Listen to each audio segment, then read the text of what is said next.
Good afternoon. Welcome to today's Behavioral Health Stakeholder Webinar in Arkansas Department of Human Services. This webinar is brought to you by AFMC and will be discussing questions regarding the provider transition from RSPMI to OBH, independent assessment update, and the PCP referral. Before we get started, I would like to go over a few logistics. To eliminate background noise, phone lines are being muted during today's event. If you are a panelist, please mute your phone to prevent background noise. Questions may be submitted through the online Q&A section located to the right of your screen, and we will answer questions at the end of the session. I want to point out that the Q&A box is different from the chat box, so make sure that you're entering them in the Q&A box. Today's event will be recorded and posted to the AFMC website. Once posted, all attendees will receive an email including a link to today's recording. I will now turn the presentation over to Sherry Proffer with Department of Licensure and Certification to discuss the provider transition from RSPMI to OBH. Sherry? Hi. First of all, I'd like to apologize for my voice. The allergies have really got me, so I'm kind of stuffed up right now. Our agenda today is going to be the provider transition from RSPMI to the OBH program. And we have the Office of Medicaid Inspector General here. We'll talk about independent assessment updates as well as PCP referral. We're going to do the RSPMI transition to OBHS now. And as most of you are aware, effective July 1st of 2018, all RSPMI providers shall transition to OBHS or lose their ability to bill Medicaid. The Division of Provider Services and Quality Assurance has the responsibility of the licensure and certification of all of the RSPMI providers grandfathering into OBHS. The current RSPMI provider shall notify our office of their intent to transfer and the transfer date. We're going to do things a little bit differently this time. I decided, since I've given the same presentation twice in a row, that I'd do a QA type thing today. So we'll start with the QAs, and there's about 14 or 15 questions that I jotted down, and then I can go into the presentation for some of those that haven't heard it before. So when I get done with the QA stuff, then I will ask a question. Does anyone want me to proceed with the rest of the presentation for any of those of you that have not heard it before? So I'm just going to jump on in. First question, can you decide and request additional certifications after you become OBHS?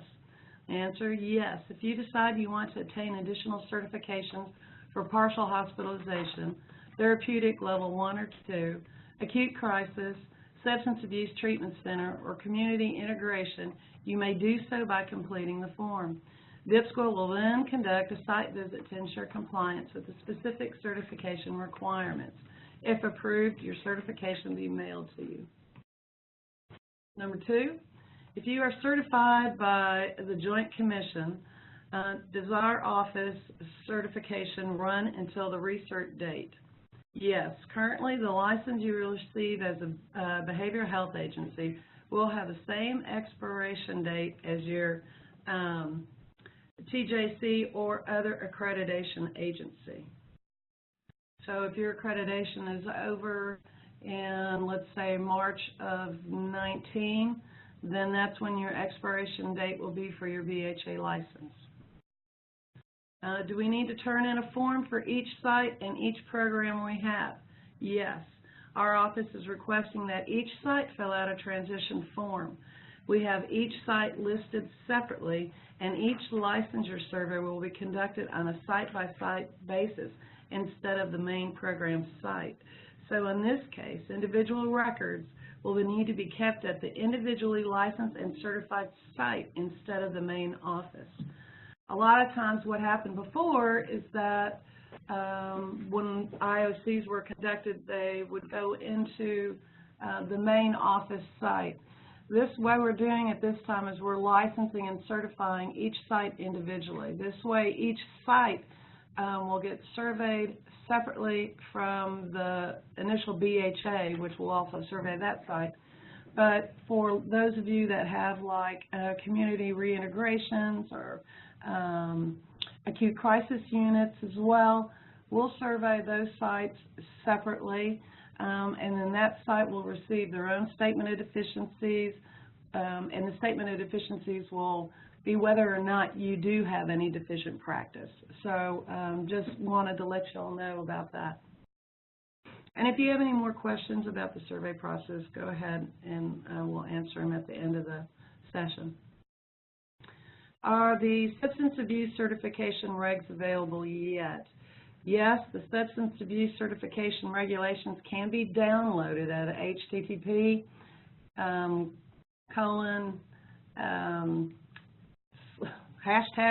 y'all see it up there, I'm not going to read it, humanservices.arkansas.gov/about-DHS/DBHS/publications.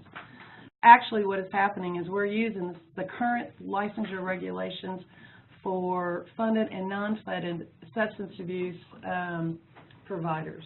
So there's nothing that has changed in those regulations. You're just requiring a certification instead of a licensure if you want to bill Medicaid for those substance abuse services. If we are already licensed to provide substance abuse services, will a site visit need to occur? No. If you are already licensed to provide substance abuse, then a site visit will not be required. However, if the current licensed substance abuse provider wants to bill Medicaid, then the substance abuse provider shall first become a licensed behavioral health agency, and then the behavioral health agency will then have a site visit to make sure that they have the appropriate staff, policies and procedures in place and whatever. Because if you're already licensed as a substance abuse provider under the funded or non-funded, we already know that your site meets those life safety code requirements. If we are already licensed as a substance abuse treatment center and do not want to bill Medicaid, we are private pay and accept private insurance, will we need to become an OBHS? No. If a currently licensed substance abuse treatment center does not intend on billing Medicaid for services provided, then the provider does not need to be a licensed BHA and certified. They will continue to follow the requirements in the licensure manual that they're currently following. Who at DHS does the agency notify? Please complete your transition form and send to Cindy Corbett at cynthia.corbett@dhs.arkansas.gov. And I see I misspelled Cindy's last name. Make sure it has 2 T's. So her last name is C-O-R-B-I-T-T. So it's cynthia.corbett@dhs.arkansas.gov. Or you may call Cindy at 501-320-6415.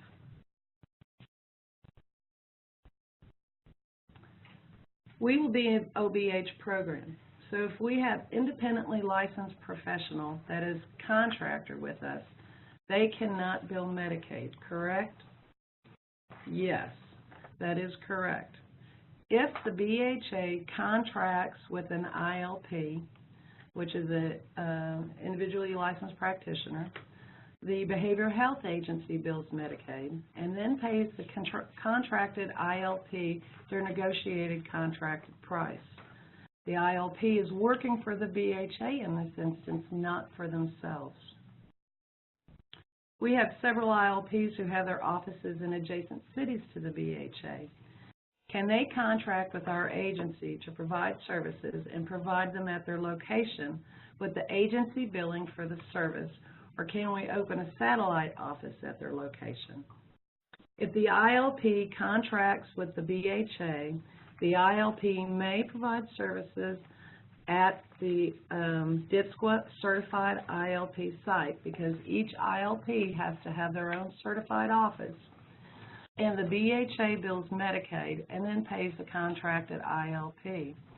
Excuse me. If the BHA wants a satellite office, the office shall be licensed by DHS, and the BHA provides the Tier 1 service and bills Medicaid. However, I'm not quite sure about this question because the BHA can already provide Tier 1 services. So I'm not sure why they would want to open a satellite site in an ILP's office if they're contracting with the ILP already to provide those Tier 1 services. So anyway, that was a question. I just had to answer it. Can one individual own a company with many ILPs working all over the state? The intent of the ILPs is so they can work independently in their own certified office, keep their own records, they're in a locked, safe environment, and provide services to their clients in a private office. It is not the intent for a broker to keep one office and have several ILPs work all over the state. ILPs have to have an individual office they work out of, and DHS can conduct licensure surveys. ILPs cannot work out of the back of their car. Number 11, do we have to flip by 7/1/18, or can we work as an RSPMI until 12/31/18? No, RSPMIs cannot work until 12/31/18. If RSPMIs do not flip by 7/1/18, they will not be able to bill for any services. All RSPMIs, if they continue to conduct and want to bill Medicaid, shall flip by 6/30/18. The staff-to-client ratio in a partial hospitalization is 1:5. Does this mean there are 5 professional staff or licensed staff, or are paraprofessionals part of the 5 ratio? The staff-to-patient ratio is 1 staff person to 5 patients. Section 1100 of the partial hospitalization licensure regs states allowable staff are independently licensed clinicians, non-independently licensed clinicians, registered nurses, advanced practice nurses, and physicians. Paraprofessionals are not included in the 1:5 ratio. Can you clarify whom the staff report needs to be mailed or emailed to OMIG every month? The report may be emailed to medicaid.pi@arkansas.gov.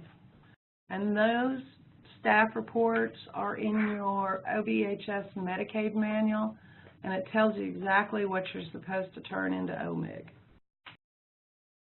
Will a provider with many sites have to have a Medicaid provider number for each site? Yes. Each site, this is different than the way you're used to billing now, which you'd have one site and or you'd have one number with multiple sites that you could bill on. Now each site has to have their own Medicaid provider number in order to bill for those services. So that's all of the questions that I have received from 2 weeks ago when we gave our last presentation. So if there's any new individuals out there that are attending the teleconference, would you like me to continue on with the presentation? If so, please answer in your QA box. While I wait for you to respond, I just want to thank you and for attending today, and remind you, if you do have any questions during the presentation, please submit them through the online Q&A section of your screen. I do have a couple of questions that we'll go over now, and we'll wait to hear from those that would like for her to continue on with the presentation. Question 1 is, how will a provider know if a beneficiary has received services from another provider prior to their first encounter? Potentially having exhausted Tier 1 and or 2 level benefits prior to initiating services with a new provider. Why don't we write that question down, and we'll go back to it at the end of the session. And it may be that I need to take that back with me and then answer that question. If you could provide your email, we can email that back to you if I can't get the answer by the end of the session. Okay, one more question. Is the state certification for OBHS, will it expire 6 months after the national certification? No, it will expire at the same time as your certification. Does anyone else have any questions, comments?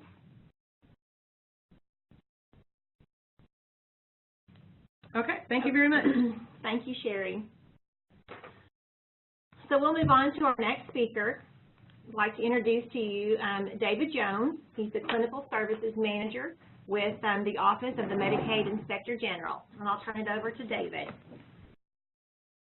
Yes, we just have a few slides kind of describing what the Office of Medicaid Inspector General, kind of what our role will be during this transition period, and also after July 1 when OBH is in effect. We are currently working very closely with Arkansas Medicaid, DHS, and Beacon Health during this transition process. We will continue to do during these next 3 months RSPMI audits based on internal data analytics, referrals, and any kind of complaints. So we will continue to do RSPMI reviews. However, as we move forward and during this transition, we will be expanding or looking more into the billing claims, just billing practices, especially in regards to the independent assessment and Tier 1 services. What we will generally be looking at, especially if a client and before the site may flip to OBH, if like a client got assessed at Tier 1 services, we will definitely start looking at the RSPMI billing, seeing if there has been a change in that billing to meet the new Tier 1 level, or we also will be looking at trends during these next 3 months in regards to RSPMI billing, seeing if there's any increase in billing or any changes. We will definitely also look for, especially after July 1, any changes in billing practices. We will be comparing like historical data from RSPMI to Tier 1 services, and also to, well, really just Tier 1 services, sorry. We will be looking at historical data, looking at has there been a change in billing, especially in regards to if we notice like a certain provider had a full range of services and beneficiaries were receiving many kind of different types of services, and then after July 1, suddenly all these clients are Tier 1. That would be definitely something that we would be looking at as we review claims. Arkansas law does allow us, when it comes to retrospective reviews, to go back 3 years. If there is a credible allegation of fraud, we can go back to 5 years on that. The next few bullet points is really geared towards any of my fellow clinicians out there. Federal law mandates that when there is a suspicion of credible allegation of fraud, that we suspend you from the Medicaid program, and then we have to refer you to the Attorney General's office for any kind of criminality. Remember that even though the agency may be billing for your services, your name is on the progress note, and your name will be on those billing claims. And so you are responsible when it comes to billing services. Just so keep that in mind. Even though the agency may be billing for you, you are responsible. If there's improper billing, recoupment is from the agency.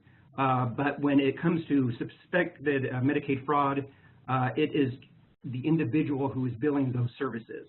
So please be aware of that. And if you do get, if there is a credible allegation of fraud, you will be suspended from the Medicaid program. If it turns out that there is a conviction on Medicaid fraud, there is a good possibility that you could even lose your professional license. So please keep that in mind as we move forward. OMIG does encourage providers and individuals to do self-reports if they suspect fraud, waste, or abuse. you can do that, either through our website or through our hotline number. When you do a self-report, and if the provider has shown due diligence on identifying the problems, repaying those claims back, and doing a corrective action plan to make sure that that does not happen in the future, almost every time that has happened, it never led to an audit done by OMIG for the same reasons. Also, if you do self-report, it also mitigates the credible allegation of fraud because you have identified the program, the problems, you have repaid the money, and so that the fraud component is kind of taken out of the picture.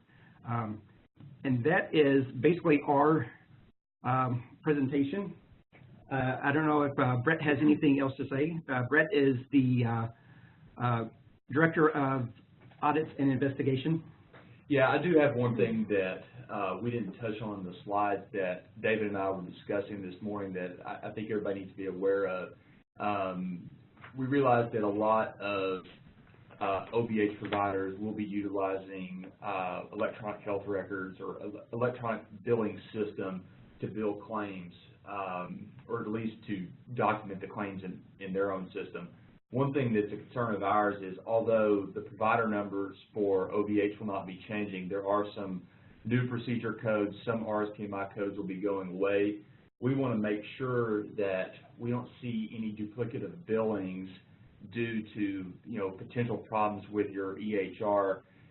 We shouldn't see for one service a claim billed under RSPMI, an RSPMI code, and then billed under the new OBH code. We will be using data analysis to look for those claims specifically, so I think that's something that everybody should consider moving forward.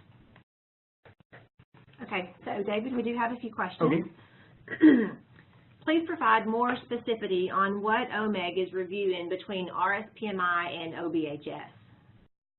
Well, during these, I guess, next 3 months before the flip, we will definitely be looking at RSPMI billing, compare it to historical billing, just to see if there's been any changes. Is there a increase in RSPMI billing in these last 3 months that the RSPMI program is around? Also, it's mainly for the Tier 1 services. We will really be looking at those services after July 1, seeing about the benefit packages, how well they are being used or utilized. And as I said, we also will be looking at if your beneficiaries, normally have a wide range of services being provided. Some have more intensive services, some have less intensive services, but we will definitely review if we notice trends per provider or agency where suddenly majority of your kids are Tier 1, because that will bring up issues of first, either was the RSPMI services not being utilized appropriately, or is now the kids who needed those wide range of services suddenly are not getting what they need. And so that's kind of what we're looking at through the data.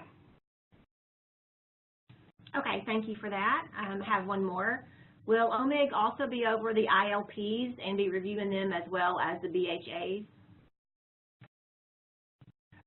Yes, if you bill Medicaid, then yes, we will be reviewing you. Another question says, are you saying that if we have Tier 1 clients and need more units, we cannot request more units? No, my understanding is if the client needs more units, then you can request an extension of benefits. What we will be looking at is if the benefit package is being utilized quickly, like within a month, suddenly that whole benefit package on Tier 1 is being utilized. That is what we will be looking at. But if the client needs additional services, there is a mechanism in place where you can ask for an extension of benefits. Okay, any other questions for David or Brett? If you think of some during the remainder of the presentation, just type them into the Q&A and we'll revisit at the end of the presentation to address those questions. So now I'd like to introduce Patricia Gann. She's the LPC with the Division of Aging and Behavioral Services. And I'll turn it over to Patricia. Thank you. I'm just going to give a quick update on our independent assessment embed process. We're continuing with our we're continuing with our independent assessment embed program. The first thing we would like to do is really say thank you to Mid-South Health System. We have finished our embed process with them, and we want to really say thank you for the cooperation and all of the hard work that they put into getting their beneficiaries assessed.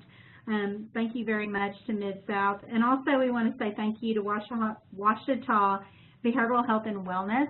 We've also completed our embed process with them.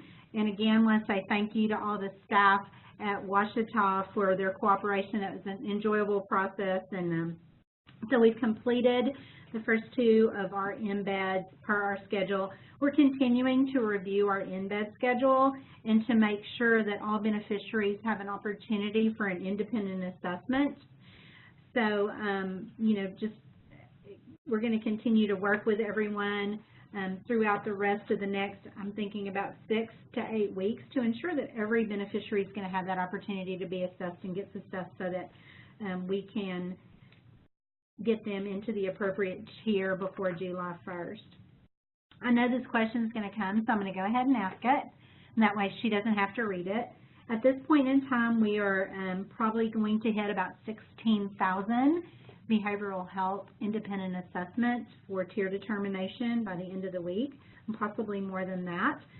About 93% of those are tier 2 and tier 3, with about 7%. That often fluctuates as we add in new providers. And I'm trying to remember what other question you guys are going to ask me.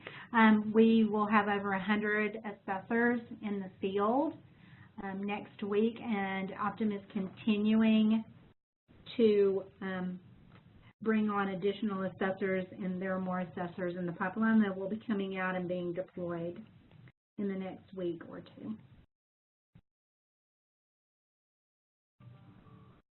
Okay, give me just a second. I'm just going to review the questions that have been submitted, and we'll get those answered.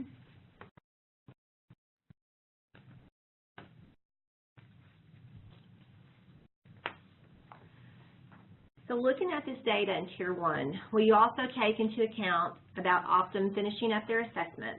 What happens if they do not complete and clients get put into Tier 1? And we currently have a schedule, and we're reviewing that schedule on a weekly basis, but we currently have a schedule that is going to offer all beneficiaries an opportunity for an assessment. Of course, we will continue once we complete the embed schedule, which is scheduled to complete on 6/15. That's going to give us 2 weeks to go back and look at beneficiaries and to do the call center method and to reach out to those beneficiaries. If you've been on the webinars before, you know that we are going to call those beneficiaries 3 times. Then we're going to reach out to the provider for additional information if they have phone numbers, and then we're going to attempt to call the beneficiary if we get new information 3 more times before we actually close out those referrals. So our plan is to end the embeds by 6/15 with all providers, and then we'll have an additional 2 weeks to go back and run some additional reports. We want to make sure that we're looking at people who have open authorizations, that those charts haven't been closed, that are on the list, and we're also going to be looking at claims data as well to make determinations about that. Okay, let me just continue. And Trish, this may not be a question for you, it may be for Sherry. Can a site that does not have A&D licensure provide an A&D assessment service?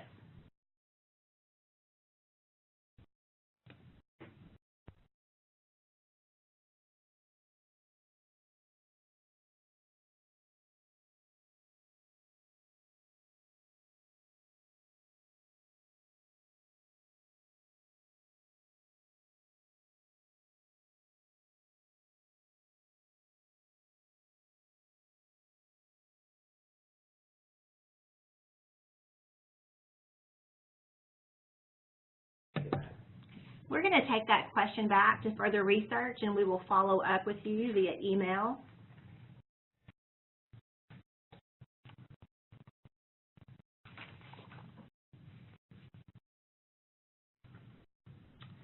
It is my understanding you will only be issuing PAs through December 31st, 2018. Can you tell me how individuals will continue to receive services after December 31st, 2018? Beginning on July 1st, we are moving over to to outpatient behavioral health. So beginning on July 1st, beneficiaries who are at Tier 1 will not require prior authorization. Beneficiaries who are at Tier 1 will be eligible to receive the benefits package, and that's what David was talking about earlier. They'll be able to receive that package up to the 12 units of individual, 12 units of group, 12 units. So they have access to that along with an extension of benefits. For those beneficiaries who have tiered at Tier 2 or Tier 3, we're currently asking you to complete those treatment plans so that you can get a confirmation number that will be issued from July 1st until December 31st. If you're going to switch earlier than that, and by the way, if you are going to switch before July 1st, please notify DIPSQA. We have got some agencies that are stating that they're going to flip, and DIPSQA, Division of Provider Services and Quality Assurance, does not have forms on that. So please, if you plan on switching early, contact them. But for those of you who are flipping early, and of course your confirmation number, I'm sorry, I'm used to saying prior authorization, your confirmation number is going to start earlier than that and will be prorated for that period of time. As of January 1st of 2019, Tier 1 services, starting July 1st, they're going forward. Nothing changes about Tier 1 on January 1st of 2019. But on January 1st of 2019, all beneficiaries who have been tiered at Tier 2 or Tier 3 will then be under the PASS. At that point, the PASS will be taking full risk, and all claims for those beneficiaries will be filed through the PASSes.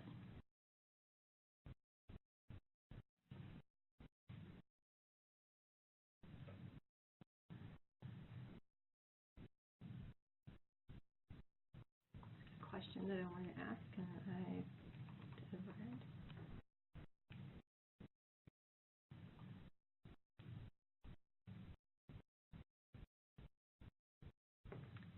Is there any truth that RNs may be grandfathered in as therapy providers? Have not heard any rumors about RNs being grandfathered in to provide services. Now, there are services that RNs can bill for, but in the Medicaid manual states which services those are. That is correct.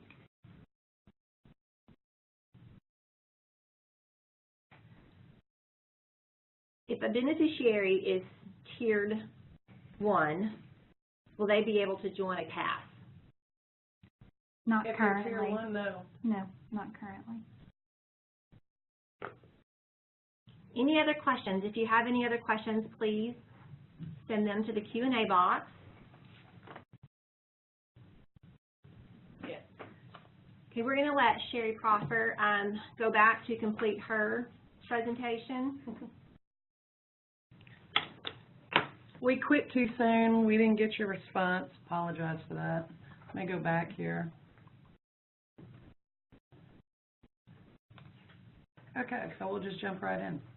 Once the current RSPMI provider decides to transfer to OBHS as a behavioral health agency, the provider shall notify our office on the attached form, and I've given a sample form, and I'm going to give you some emails at the very end, so if you don't have the form, we can go ahead and email it to you. It's in a fillable Word PDF format, so you can just fill it out and then email it to Cindy. And give our office at least 2 weeks notice for your smaller providers. The provider shall also notify on the form their intent to provide any additional certification services such as an acute crisis unit, community reintegration unit, partial hospitalization unit, therapeutic community, and you have specified level 1 or level 2, substance abuse treatment facility. The provider shall check the additional certification on the transfer form. It's on there, and I'm going to show it to you in a little bit. DHS shall conduct site visits before any additional certification is given. Although an RSPMI will be grandfathered into OBHS, the provider will need to notify our office of when you intend to flip to an OBHS as a behavioral health agency. Once our office is notified, we will send a provider their license and any special certification. Each provider site will have their own license and or certification with a unique vendor number. This is an identification number for our databases. It is not a Medicaid billing number. This identification number will be on your license. Your license will be good for 1 year or until your CARF certification or other certification review date. The expiration date will be on your license. Our office will then mail the provider their license and or certification, and will send a copy of the license and certification and a copy of your provider transition form to Beacon, Division of Medical Services, and Beacon and DMS will authorize any PAs and review provider numbers to ensure your billing is running as smoothly as possible. To ensure a smooth transition, we are requesting those providers with multiple sites give us at least 30 days written notice of your intent to flip. Please realize that if everyone waits till the last minute, we won't be able to process all the applications in a timely manner, excuse me, thereby delaying your ability to bill and delaying the authorization of services. I'm going to talk about the ILPs. Independently licensed practitioner is an individual that is licensed to engage in private independent practice by the appropriate state board. The following licensure can qualify as independently licensed practitioner: a licensed social worker, licensed marital and family therapist, a licensed psychologist, licensed psychological examiner independent, and a licensed professional counselor. Independently licensed practitioners may only provide Tier 1 services and shall not have mental health paraprofessionals. The expiration date is going to be listed on your license. ILPs may have multiple sites, but each site shall fill out an application form and each site shall be certified. A site visit shall occur before each site is certified to ensure compliance with the certification manual. Each site shall have its own name and provider number in order to bill Medicaid for the services it performs. That's not true. Okay. Each site shall have its own name, but the ILP shall have one provider number in order to bill Medicaid for those services it performs. So I need to change that. That is an error. I'll say that again. Each site shall have its own name, but the ILP only has one provider number to bill for Medicaid for the services it performs. Sites may have more than one ILP working in the office, but each ILP shall have their own office and space to provide private individual counseling. Each ILP shall have their own provider number. Each ILP shall have their own policies and procedures as outlined in the ILP certification manual. Multiple ILPs occupying one site may use the same policies and procedures, but shall have the individual's name listed on each of their own policy and procedure. So that way nobody has to reinvent the wheel. All BHAs and their additional certification sites providing specialized services shall be licensed and certified separately. For example, if a BHA has a community reintegration site, a partial hospitalization site, and an acute crisis unit, all additional certification sites shall have a site visit conducted before certification, meet all the certification requirements for each specific certification site, and receive a separate certification for each site. Remember, the provider with several BHAs may not bill under one provider number. Each site shall have a separate provider number. Substance abuse treatment programs. Substance abuse treatment programs shall be provided only in a licensed substance abuse program, and the services be provided within their scope of service by a mental health professional. Substance abuse treatment services shall also be licensed as a BHA. Let me say that again. If you're going to bill for substance abuse treatment services, then you'll have to be a BHA. So if you're currently, let's see. So let me just say this. If you're currently in RSPMI, you'll automatically transfer into a BHA. So what you'll need to do is, and if you want to provide substance abuse treatment services, then you'll need to check that box on your transition form. If you do not want to bill Medicaid for substance abuse treatment services, then you do not have to become a BHA. Okay? Only if you want to bill Medicaid do you have to be a BHA. Each BHA and additional certification site shall comply with the licensure and certification regs for each license and certification type. BHAs and those specialty certifications shall comply with physical plant, staffing, and other requirements outlined in the licensure and certification manuals, Medicaid manual, as well as any applicable state, county requirements, as well as the Arkansas Fire Prevention Code. The most stringent of these requirements shall be maintained. Partial hospitalization. Providers requesting a partial hospitalization certification in addition to their BHA license shall not provide educational services at their site. Educational services shall be provided at the school, as a partial hospitalization site is not authorized to provide services other than those services outlined in the OBH Medicaid manual and licensure and certification manual. Here's a little reminder. All RSPMI providers shall notify our office of their intent to transfer to OBHS as a BHA with additional certifications, and fill out the transition form notifying our office of their intent to transfer, and give our office at least 2 weeks notice for small providers and at least 30 days for larger providers. During this time, the provider shall send Beacon their plans of care for review. Once approved, a prorated PA will be given. An individual applying as an ILP shall fill out their required transition form within 2 weeks of their intent to become an ILP.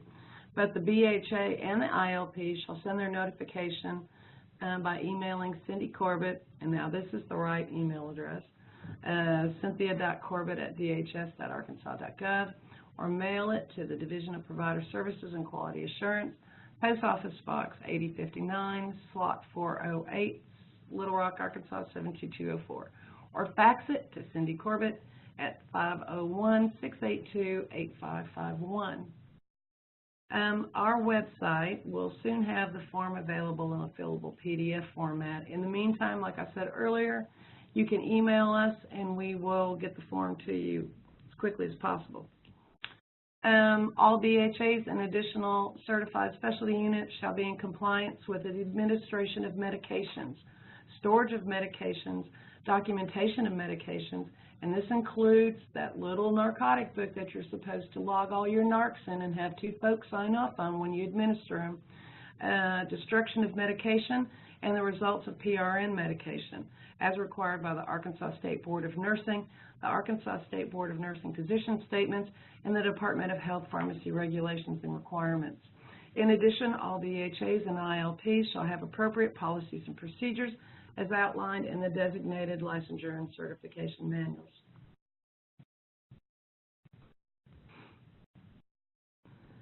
All ILPs and BHAs and their certified specialty units shall abide by the applicable requirements.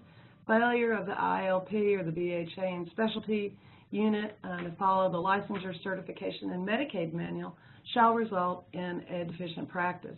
The provider shall receive a statement of deficiencies from our office identifying this deficient practice. The provider shall provide the Division of Provider Services and Quality Assurance or their designated representative, or our designated representative, with a plan of correction within the required time frame. Failure to provide an acceptable plan of correction to the division within the required time frame shall result in additional remedies. the provider does have the option of disputing the statement of deficiencies as required by law. So what that means is if you don't like some of the tags, if you think you had the information and we didn't receive it, then you can appeal that. And once you receive the letter, it'll explain all your appeal rights and the time frames. Here's just a brief little picture of what your transition form is going to look like. Like I said, please email it to us. And you can see under additional certification, it has the partial hospitalization, level 1 and level 2 therapeutic community, acute crisis unit, community reintegration, substance abuse treatment center. Remember, each site shall have one of these filled out. Because what we're going to do is we are going to license each site separately and then, or certify each site separately. That way we can go out and survey you, and it's easier, easier to keep up with. Should you have any questions, here's my name. I'm Sherry Proffer, Assistant Director with Division of Provider Services and Quality Assurance, over the licensure and certification section for the waiver providers and substance abuse, behavioral health, outpatient behavioral health. My address, my email is sherry.proffer@dhs.arkansas.gov. My telephone number is 501-320-6192. Or you can email Cindy Corbett, and given that to you a couple of times. All right, any questions? Before we go to the questions, I'm going to go to the very last slide of the presentation. Mm-hmm. You don't care, just on the PCP referrals, and I just want to bring attention to that slide. You go into the next one.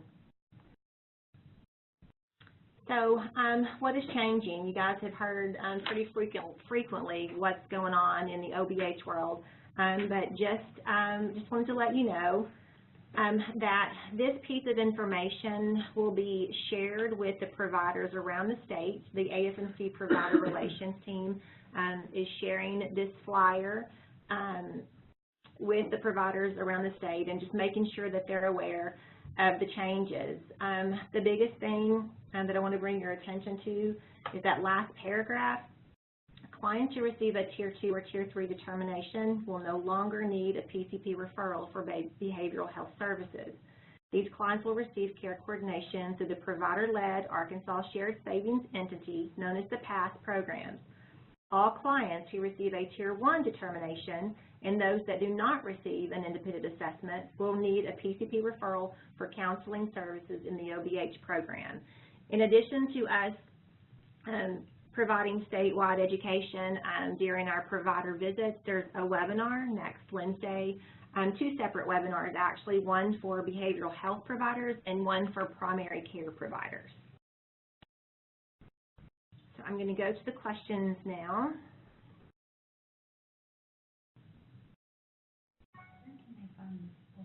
Oh, this form will actually be on our AFMC website. It's under the Provider Relations section of the AFMC website, and it's in the Quarter 4 packet.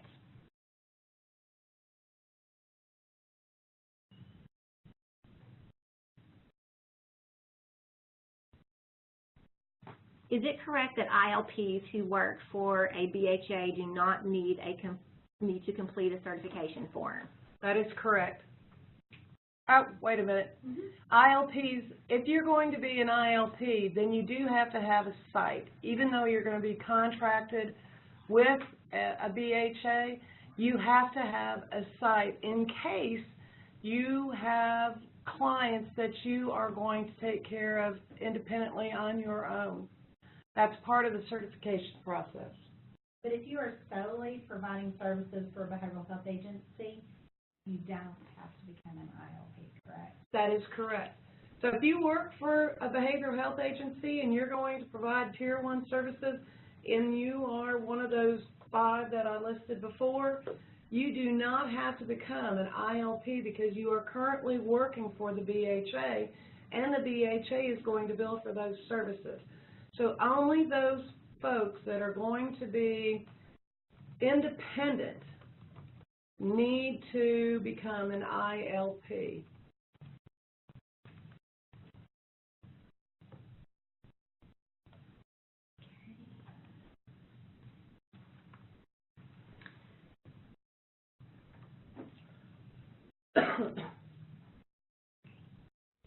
This question is for Trish. For Level 2 clients, is the treatment plan the request for services instead of a PA? Yes. For Level 2 services, what we're doing is that there is a treatment plan, and that's the treatment plan under which you're going to provide services. Tier 2 services do require a treatment plan, and then that treatment plan will be submitted to Beacon along with that request to get the confirmation number. So they'll give you a confirmation number for those services that you're asking for up to half of the yearly benefits package, since we're only in this in Tier 2 and Tier 3 are only there until January 1.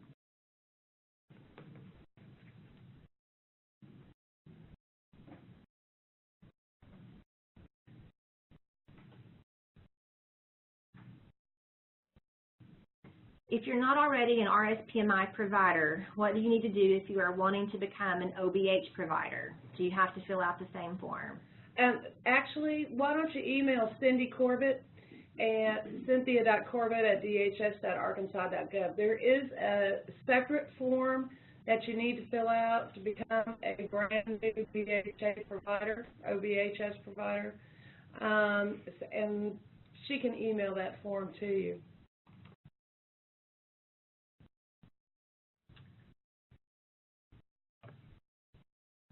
Any other questions?